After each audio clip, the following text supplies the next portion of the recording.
No ponto 5 do nosso programa, nós abordaremos os períodos da filosofia. Basicamente, nós temos 4 períodos da história da filosofia. O primeiro período é o período antigo, também chamado de clássico ou grego. Este período tem uma duração de aproximadamente 9 séculos e vai do 7º século antes de Cristo até aproximadamente o 2º século depois de Cristo. Depois do período grego, ou período antigo, também chamado de clássico, nós temos o período medieval, que até agora, pelo menos, é o maior período da história da filosofia.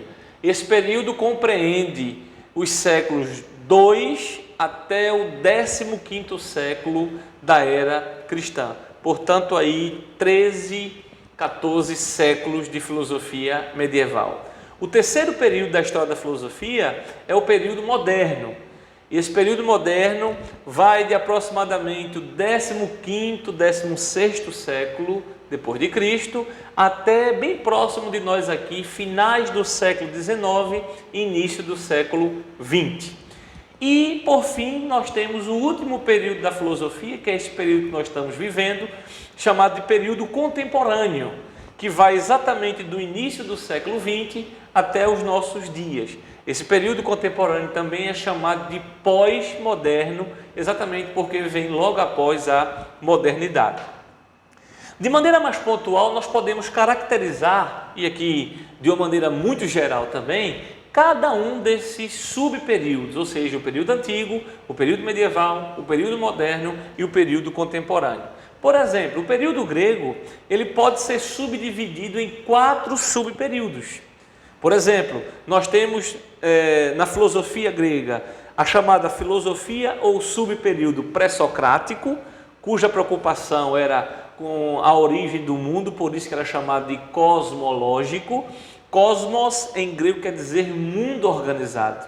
E a preocupação dos pré-socráticos era exatamente essa origem, de onde é que veio todas essas coisas que nós presenciamos aqui no nosso mundo. Então, esse período pré-socrático é caracterizado pela preocupação, vamos dizer assim, cosmológica. Logo após o período pré-socrático, nós temos o período antropológico.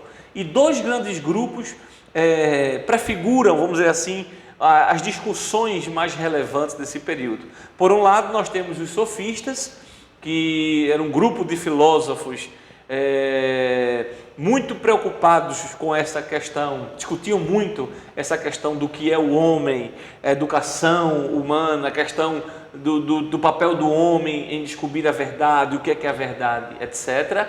E, por outro lado, nós tivemos o Sócrates com as mesmas preocupações dos sofistas, em tese, o que é o homem, por isso que esse período é chamado de período antropológico. Anthropos, em grego, quer dizer homem,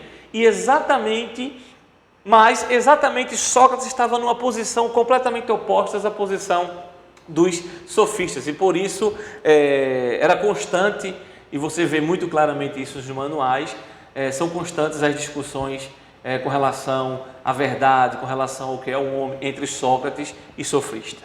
O terceiro período da história da filosofia grega, ou subperíodo, é chamado de período ontológico. Onto, em grego, quer dizer ser. E a preocupação aqui é o que é o ser. É uma preocupação, também poderia ser outro nome, é uma preocupação metafísica. E quem cabeça essas discussões a respeito do que é o ser, da metafísica, é exatamente Platão e Aristóteles. Diria até que toda a filosofia, quando você fala de filosofia com alguém, as pessoas de imediato citam os nomes de Platão e de Aristóteles. Eles de fato foram 2 grandes filósofos que fundamentaram inclusive boa parte da história da filosofia, inclusive depois deles. Ok? Então, Platão e Aristóteles, eles estão envolvidos numa discussão que faz com que o período deles seja caracterizado como sendo o período ontológico. A discussão era uma discussão metafísica a respeito do ser das coisas, do que é o ser, do que são as coisas. E por fim, ainda na Grécia, nós temos o último período chamado de escolas pós-aristotélicas, que se caracteriza exatamente por ter um grande viés ético A preocupação estava direcionada para questões éticas. E aí, como nós temos escolas no plural, nós temos uma pluralidade de escolas, mas as 5 principais escolas são exatamente estas aí que estão nos nossos slides, né? Nós temos a escola estoica, o estoicismo, nós temos a escola epicurista, nós temos a escola cínica, nós temos a escola cética e nós temos a escola eclética. Fechando assim esse último, vamos dizer assim, essa última classificação ou subclassificação da filosofia no período antigo. Passando para a filosofia medieval, nós temos basicamente 2 grandes grupos. Nós temos, por um lado, a patrística, que vai de aproximadamente o 2º século até o 7º século depois de Cristo, e nós temos a escolástica, que vai do 7º, 8º século depois de Cristo até o final da Idade Medieval. O grande nome da patrística é um santo da Igreja Católica chamado Agostinho, e o grande nome da patrística também é um santo, o São Tomás de Aquino. Portanto, a Idade Medieval ela é dividida nesses 2 grandes blocos. O primeiro bloco, o bloco patrístico, e o segundo bloco, o bloco escolástico. O terceiro período da história da filosofia, que é o período moderno, ele é subdividido basicamente em 3 grandes grupos. Nós temos, por um lado, o racionalismo, encabeçado, por exemplo, com o pai da filosofia moderna, que é o René Descartes. Nós temos o Descartes, nós temos o Malebranche, nós temos o Wolff. Todos esses são filósofos racionalistas que entendiam que a fonte última de conhecimento humano é a razão. A razão humana, portanto, é a fonte de todo e qualquer conhecimento. Do lado oposto aos racionalistas, nós encontramos os empiristas, encabeçado aí pelo inglês John Locke, tá certo? Mais seguido por Hume, o Hobbes, que também defende essa perspectiva, e todos eles defendem exatamente que todo e qualquer conhecimento tem sua fonte na experiência sensorial dos seres humanos. Então, por um lado, os racionalistas defendem que a razão humana é a fonte de todo o conhecimento, por outro lado, os empiristas defendem que toda a fonte do conhecimento, a experiência humana é a fonte de todo e qualquer conhecimento. O clímax desse período da modernidade está naquilo que os autores chamam de iluminismo, que foi um movimento importantíssimo para a fundamentação e a concretização dos ideais modernos. Tá certo? Então, o iluminismo não teve assim uma nação específica em que o iluminismo ela foi centralizada. Nesse período, já estamos aqui no século XVII, século XVIII, grande parte da Europa estava se iluminando nesse sentido aqui filosófico, né? Então temos o iluminismo francês, temos o iluminismo inglês, temos o iluminismo alemão, temos o iluminismo italiano. Então, nas várias nações da Europa, esse movimento encabeça, vamos dizer assim, uma revolução no pensar e no fazer da filosofia. O que mais apropriadamente caracteriza o iluminismo é exatamente o homem assumindo o protagonismo de todas as coisas, né? O homem se tornando, com o uso da sua razão, o homem se tornando um ser capaz de exercer um protagonismo na sua história, um protagonismo na sua religião, um protagonismo na política, um protagonismo na educação, um protagonismo na vida social. Então, o homem tornando-se centro, tornando-se esse ser que possui essa luz que é a razão. E 2 grandes iluministas já são bem conhecidos de vocês, um é Rousseau e o outro é Immanuel Kant.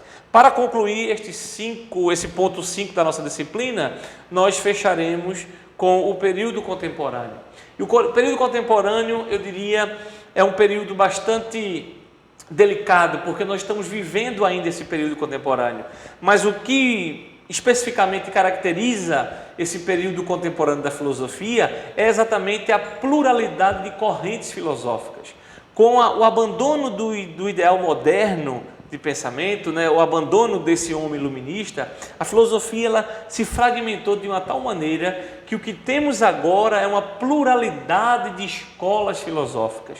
Então, por exemplo, no período contemporâneo você encontra filósofos de estirpe positivista, filósofos que defendem o existencialismo, filósofos que defendem a fenomenologia, filósofos que têm um viés mais hermenêutico, linguístico, filósofos que têm um viés linguístico, mas não é um viés hermenêutico, é um viés mais analítico, de análise da estrutura lógica das frases. Você encontra a filosofia pragmática, o pragmatismo, você encontra correntes espiritualistas, sobretudo os franceses, que defendem quase que contra todas essas outras correntes da filosofia contemporânea, um viés, um retorno a uma caracterização mais espiritual do pensar humano. Vocês encontram os desconstrucionistas, que estão, de certa forma, também em diálogos com boa parte dessas outras correntes. Então,